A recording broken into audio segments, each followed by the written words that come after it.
திங்களோடும் செரும் கருதி தன்னோடும் விண்ணோடும் உடுக்களோடும் மங்கள் கடல் இவற்றோடும் பிறந்த தமிழோடு நாங்கள் பிறந்தோம்.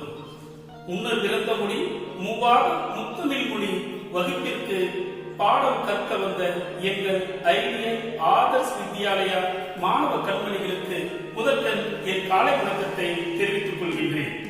நான் வீரகுமார், தமிழ்துறை.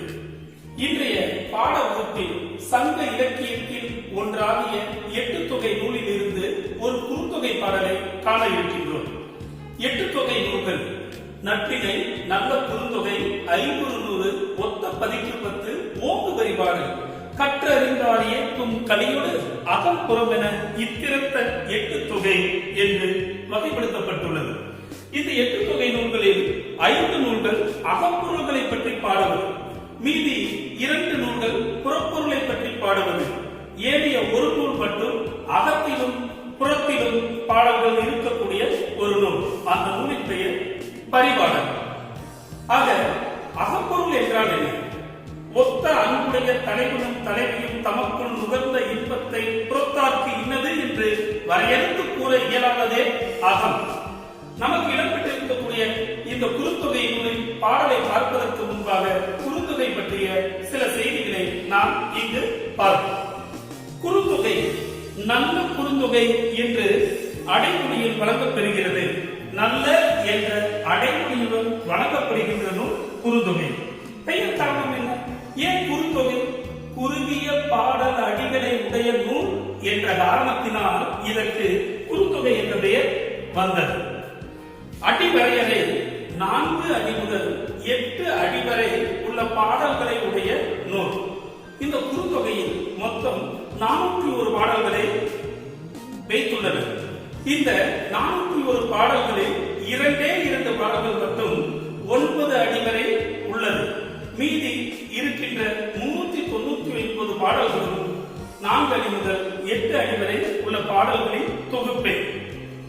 இந்த குறுந்தொகை நூலுக்கு கடவுள் வாழ்த்து பாடலை பாடியவர் பாரதம் பாடிய பெருந்தேவனார். பாரதம் பாடிய பெருந்தேவனார் இந்த நூலிற்கு கடவுள் வாழ்த்து பாடலை பாடியுள்ளார்.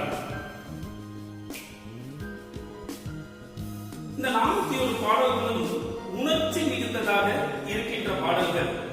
அந்த அக ஒழுக்கத்தை பற்றி பாடக்கூடிய உணர்ச்சி மிகுந்த பாடல்களின் தொகுப்பே குறுந்தொகை. இந்த 401 பாடல்களுள் 391 பாடல்களை யார் பாடினார்கள் என்ற விவரம் நமக்கு கிடைத்திருக்கிறது. இந்த 391 பாடல்களையும் 205 புலவர்கள் பாடியுள்ளார்கள். மீதி உள்ள பாடல்களை பாடிய புலவர்கள் பற்றிய தகவல்கள் நமக்கு கிடைக்கவில்லை. நமக்கு இடம்பெற்றிருக்கக்கூடிய அம்மா வாழி தோழி என்று ஆரம்பிக்கின்ற இந்த பாடலை பாடிய புலவர் வெள்ளி வீதியார். சங்க காலத்தில் ஆண்களோடு பெண்களும் கல்வி கற்று சரிவில சமானமாக வாழ்வும் இந்த நாட்டிலே என்ற இன்றைய பாரதியாரின் கூற்றுப்படி சங்ககால மக்கள் அனைவரும் கல்வி நலம் பெற்று திகழ்ந்தார்கள் என்பதற்கு வெள்ளி வீதியார் போன்ற பெண் பார்ப்பவர்கள் சார்ந்து. இந்த வெள்ளி வீதியார் மிகச்சிறந்த புலவர்.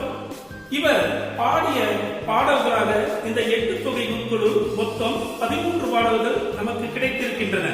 இந்த 13 பாடல்களில் அகநானூற்றில் 2 பாடல்களும், குறுந்தொகையில் 8 பாடல்களும், நற்றிணையில் 3 பாடல்களும் இவர் பாடியுள்ளார்.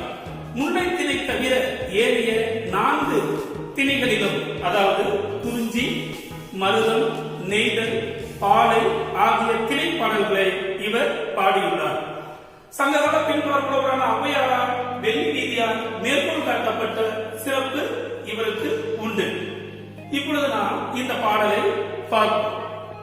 அம்ம வாழி தோழி நம்மூர் பிரிந்தோர் புணர்ப்போர் இருந்தனர் கொள்ளோ, தன்னுடைய கைய வெண்தலை சிதவள நன்று நன்று என்னும் மாக்களோடு இன்று பெரிது என்னும் ஆங்கனத்தவையே. இந்த பாடல் குறிஞ்சி திணையில் இடம்பெற்றுள்ளது. குறிஞ்சி திணை குறித்து 10ஆம் வகுப்பிலேயே நீங்கள் இலக்கண வகைகளை நன்கு கற்றிருப்பீர்கள். மலையும் மலை சார்ந்த பகுதியும் குறிஞ்சி நிலம். திணை என்று ஒன்று உண்டால் அதற்கு துறை என்று ஒன்று இருக்கும். திணை குறிஞ்சி திணை இதன் துறை, இந்த பாடல் இடம்பெற்றிருக்கக்கூடிய துறை என்ன என்றால், அக்காலத்தில் தலைவன் தனக்கு பிடித்த தலைவியை மனம் புரிய வேண்டும் என்றால் மணமகளின் வீட்டிற்கு தன் உறவினர்களோடு நிறைய பரிசு பொருட்களை கொடுத்து அந்த சம்மதத்தை பெற வேண்டும். அவ்வாறு கொடுத்த பரிசு பொருட்களை மணமகள் வீட்டார் ஏற்றுக்கொண்டால் மட்டுமே திருமணம் நடைபெறும்.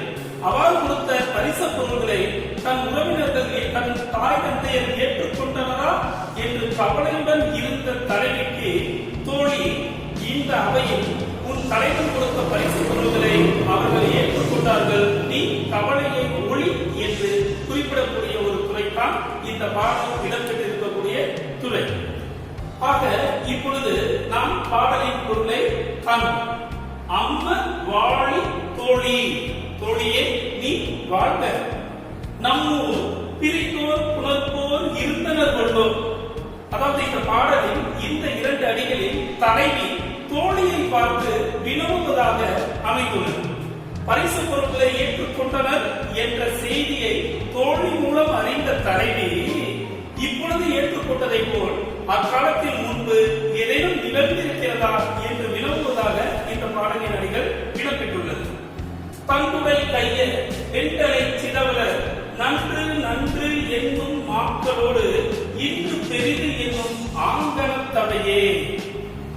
நம் தலைவன் கொடுத்த பரிசு பொருட்களை மிகச் சிறந்தது, நல்லது என்று கூறி தந்தை உடைய, அதாவது கையில் கோல் வைத்திருக்கக்கூடிய முதியவர்கள், சிதவல் என்றால் தலைப்பாகையை அணிந்த அந்த முதிய சான்றோர்கள் இந்த பரிசு பொருட்களை ஏற்றுக்கொண்டு எங்கள் திருமணத்திற்கு வழிவகை செய்ததை போன்று அக்காலத்தில் ஏதேனும் நிகழ்ந்ததுண்டா என்று தலைவி தோழியை பார்த்து வினவுவதாக இந்த பாடல் அமைந்துள்ளது. தலைவியின் மன வருத்தத்தை போக்குவதுதான் தோழியினுடைய கடமை. ஐயோ, நம் தலைவன் இதற்கு முன்பு பல பரிசு பொருட்களை கொண்டு வந்தான், ஆனால் நம் உறவினர்கள் அதை போதவில்லை என்று கூறி மறுத்துவிட்டார்கள். இப்பொழுதாவது தனக்கு திருமணம் நடக்குமா என்று ஏக்கத்துடன் இருக்கின்ற தலைவி அந்த கவலையில் இருக்கின்றார். அவள் கவலையை போக்கும் விதமாக, நான் மன்றத்தில் அமர்ந்திருந்தேன், உன் தலைவன் பரிசு பொருட்கள் மிகுதியாக அனுப்பி வைத்தான். அதனை பார்த்த சான்றோர்கள் ஆகா மிகச் சிறந்தது என்று ஏற்றுக்கொண்டார்கள். வழியில் செல்கின்ற முதியவர்கள் எல்லோரும் வியக்கும்படியான பரிசு பொருட்களை அவன் அனுப்பி வைத்திருந்தான்.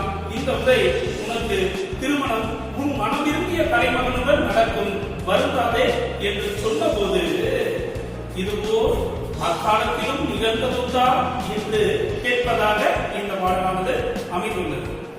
இன்றைய நடைமுறையில் பொன் கொடுத்து பெண் எடுக்கின்ற வழக்கம் இல்லை. ஆனால் சங்க காலத்தில் ஒரு ஆண்மகன் ஒரு பெண் மகளை திருமணம் புரிய வேண்டும் என்றால் அந்த பெண்ணின் வீட்டாருக்கு பரிசு பொருட்களை கொடுத்து அவர்கள் மகிழ்ச்சியுடன் அதை ஏற்றுக்கொண்டால் மட்டுமே திருமணம் நடைபெறுகின்ற சூழல் இருந்தது. ஆனால் இன்று ஆண் பிள்ளைகள் திருமணம் புரிந்து கொள்வதற்கு பெண் வீட்டார் பொன் பொருள் கார் என்று பலதும் கொடுத்தால்தான் திருமணம் புரியக்கூடிய அவல நிலைக்கு இன்றைய சமூகம் தள்ளப்பட்டிருக்கிறது.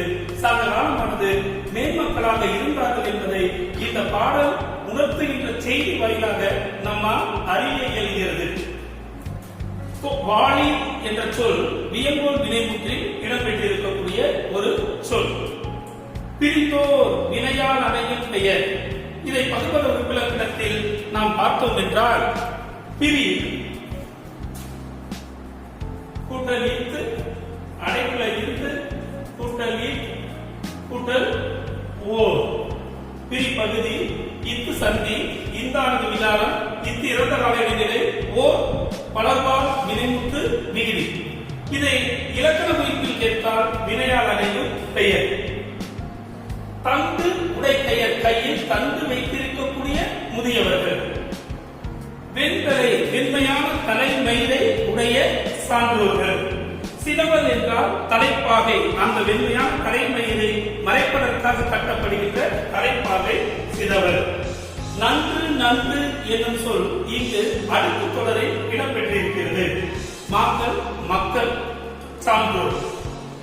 இன்று வெறுது என்னும் ஆங்கனத்தவையே. இந்த பாடலானது இவ்வாறு சிறப்பான பொருள் விளக்கம் கொண்டு முடிகிறது. அதாவது சங்க காலத்தில் பெண் வீட்டாருக்கு பரிசு பொருளை கொடுத்து பெண்ணை மனைவியாக ஆக்கிக் கொள்கின்ற உரிமை அக்காலத்தில் நடைமுறையில் உள்ளதை இந்த பாடலானது உணர்த்துகிறது. பொருளை கண்டோம். அதாவது தலைவன் தலைவி திருமணத்திற்கு பரிசு பொருள்கள் போதாது இருந்தால் அவ்வாறு அந்த பெண்ணின் வீட்டாரிடத்தில் கூறி அவர்கள் பிரிந்த தலைவனையும் தலைவியும் சேர்த்து வைக்கக்கூடிய சான்றோர்கள் அக்காலத்தில் இருந்தார்களா என்று கேட்பதாக இந்த பாடல் அமைந்துள்ளது என்பதை நாம் கண்டோம். இந்த பாடலில் பொன்னோ என்ற ஒரு சொல் இடம்பெற்றுள்ளது. இந்த சொல்லானது அசை சொல்லாக இடம்பெற்றுள்ளது. அசை சொல் என்றால் என்ன? ஓசைக்காக வருவதே அசை சொல். பொருள் இல்லாமல் ஓசை நயத்தை வெளிப்படுத்துவதற்காக வருகின்ற சொற்கள் அசை சொல். இப்பொழுது இந்த பாடலில் இடம்பெற்றிருக்கக்கூடிய ஒரு சொல்லின் உணர்ச்சி விதியை நாம் காண்போம். தன்குடை என்ற ஒரு சொல்லானது இடம்பெற்றிருக்கிறது. இந்த தன்குடை என்ற சொல்லை எவ்வாறு பிரிக்கலாம்? நீங்கள் அறிந்திருப்பீர்கள். தண்டு கூட்டல் குடை. நிலைமொழியின் ஈட்டெழுத்தும் வருமொழியின் முதலெழுத்தும் இணைவதற்கு பெயர்தான் புணர்ச்சி. அப்ப நிலைமொழியின் ஈட்டெழுத்து இங்கு என்ன எழுத்தாக இருக்கிறது? வல்லின எழுத்து. உகரத்தின் மீது ஏறி வந்திருக்கக்கூடிய வல்லின எழுத்து, அதாவது குற்றியல் உகரம். குற்றியல் உகரம் குற்றியல் உகரம் என்றால் என்ன என்பது குறித்து நீங்கள் ஆரம்பத்திலேயே கற்றிருப்பீர்கள். தனி நெடிலை அடுத்தோ பிற எழுத்துக்களை தொடர்ந்தோ இறுதியில் வல்லின மெய்யின் மீது ஊர்ந்து வருகின்ற உகரம் தனக்குரிய ஒரு மாத்திரை அளவில் இருந்து குறைந்து அரை மாத்திரை அளவாக ஒழிப்பதற்கு குற்றியல் உகரம் என்று பெயர். இந்த நிலைமையின் இறுதியில் குற்றியல் உகர எழுத்து இடம்பெற்றால் வருமொழியின் முதலெழுத்து உயிரெழுத்தாக இருப்பின் உயிர் வந்தால் உக்குரல் மெய்விட்டு ஓடும். அதாவது இந்த உயிரெழுத்து வருமொழியின் முதலில் வருகின்ற போது நிலைமொழியின் இறுதி எழுத்தில் இடம்பெற்றிருக்கக்கூடிய அந்த உகரமானது தான் ஏறி நிற்கின்ற மெய்யை விட்டு ஓடிவிடும். ஆகவே அந்த உகரம் கெட்டதற்கு பிறகு தன் கூட்டல் உடை என நிற்கும். இந்த உடல் மேல் உயிர் வந்து ஒன்றுவது இயல்பே என்னும் விதிப்படி தன் உடை என புணரும். இங்கு உயிர் வரி உக்குரல் மெய்விட்டோடும்.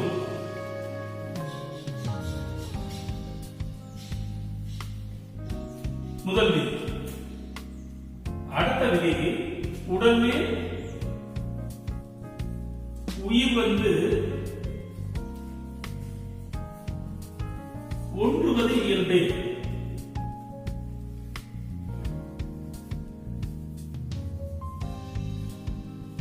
இந்த இரண்டு புணர்ச்சி விதியின்படி தண்டு கூட்டல் உடை என்பது தண்டுடை என புணரும். இந்த வகுப்பு உங்களுக்கு மிகவும் பயனுள்ளதாக இருந்திருக்கும் என்று நம்புகிறேன். கல்வியை மிகச்சிறந்த ஆயுதம். நம் வாழ்க்கையில் மிகப்பெரிய உயரங்களை தொடுவதற்கு படிப்பு நம்மை எடுத்துச் சொல்லும். அவர் உயிரின் சுவாசம் அல்லவா புத்தகம், அட்டையிட்ட அமுதம் அல்லவா புத்தகம், நாம் மரம் பெறுவதற்கு எவரெவரோ இருந்த தவம் அல்லவா புத்தகம். ஆகவே நூல் அளவே ஆகுமா நுண்ணறிவு. நல்ல நூல்களை படியுங்கள், வாழ்க்கையில் உயரம் தொடுங்கள். வாழ்த்துக்களோடு உங்களிடமிருந்து விடைபெறுவது உங்கள் அன்பு ஆசிரியர் வீரகுமார். நன்றி, வணக்கம்.